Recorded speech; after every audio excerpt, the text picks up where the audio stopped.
السلام عليكم ورحمة الله. السلام عليكم ورحمة الله. Dan 4 hal yang menjaminkan banyak rizki, bukan memudahkan rizki. Tolong Bapak Ibu hafal, 4 hal bukan menjaminkan rizki, bukan memudahkan rizki, tidak. 4 hal mendatangkan rizki kemari. Dan 4 hal bukan Allah kasih kemudahan berarti kita berjalan mencari rizki Allah kasih, tidak. Bukan dikasih kemudahan, tapi di mana saja kita ada, posisi kita di mana saja, Allah datangkan rizki kepada kita. Yang pertama, qiyamul lail, salat malam. Yang kedua, berbanyak istighfar waktu sahur. Kalau anda tidak salat malam, jangan tinggalkan istighfar waktu sahur. Waktu sahur kapan? Kira-kira 30 minit sebelum azan. Disitulah Allah sendiri memuji, Allah bangga dan senang terhadap orang yang sahur. Sampai ulama berkata, tidak ada ibadah yang terbaik di waktu sahur selain istighfar.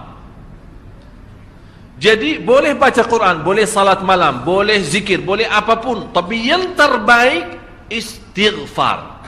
Fokus hanya istighfar.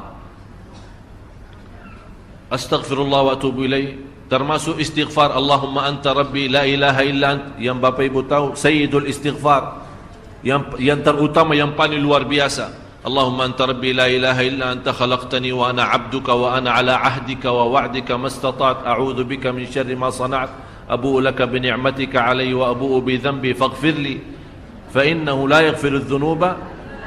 Ya Allah, kalau kita fahami doa ini luar biasa.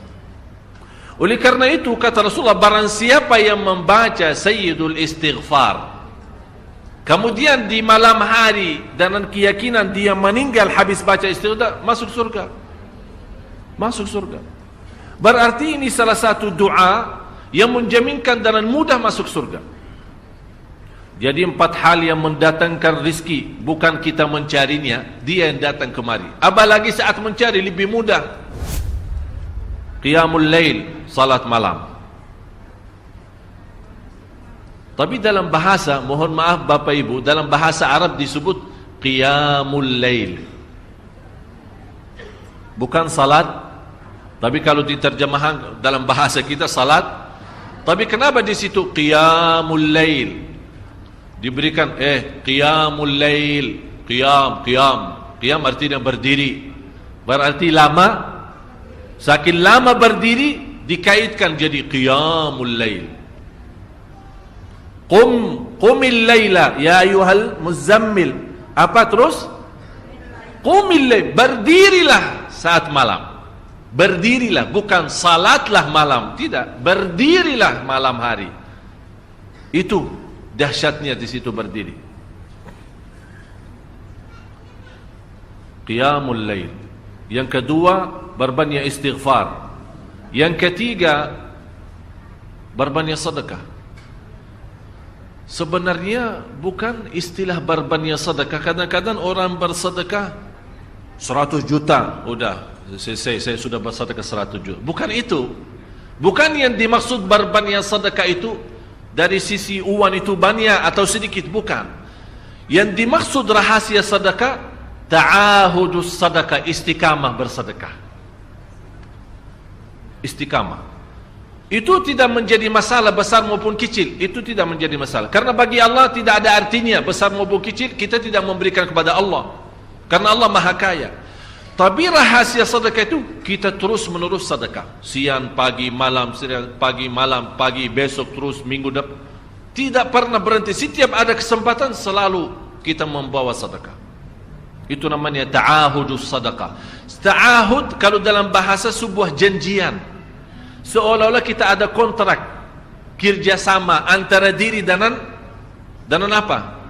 Dengan sedekah. Itu kata ta'ahud, ahad, berjanjian. Saya berjanji, seolah-olah ada berjanjian antara kita dalam sedekah. Jadi tidak boleh terlepas dari berjanjian, seolah-olah kita menghormati berjanjian. Bagaimana menghormati? Kita terus kerjasama. Kita beri, Allah ganti berkah sedekah. Kita beri lagi, Allah ganti masih terus. Kita beri, masih Allah terus ganti. Itulah dahsyatnya sedekah. Jadi Bapak Ibu, jangan nunggu hari tertentu, bulan tertentu, malam tertentu kita bersedekah. Jangan.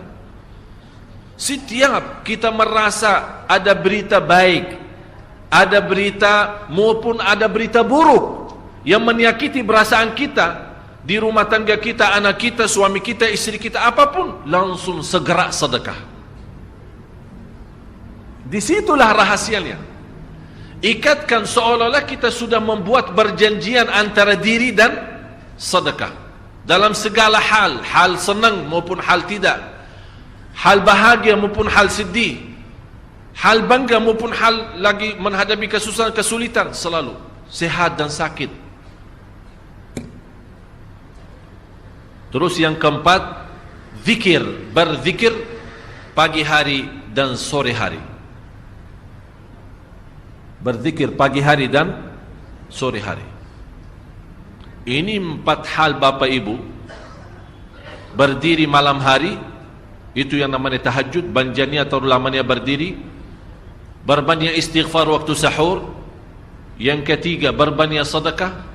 Sudah Bapak Ibu mengerti? Jadi istilah berbanyak sedekah bukan artinya harus banyak dari jumlah hitungannya, tidak. Yang keempat adalah berzikir di pagi hari maupun petang hari. Amman huwa qanitun ana al-laili sajidan wa qa'ima. Sajidan wa qa'ima. Jadi Bapak Ibu, saat kita berdiri lama, walaupun baca satu ayat, diulangi berkali-kali, walaupun baca surah pendek, tapi diulangi berkali-kali, tidak menjadi masalah. Bapak Ibu hanya hafal qulhu. Qulhu dibaca 3 kali, pahalanya seperti baca Al-Quran 30 juz. Ada seorang salih mengajak kawannya, sudah mendekati subuh, ayo bangun salat malam dan baca sepertiga Al-Quran. Langsung orang itu menjawab, bagaimana saya baca, sebentar lagi mau azan. Bacalah qul huwallahu ahad. Salat malam dan qul huwallahu ahad.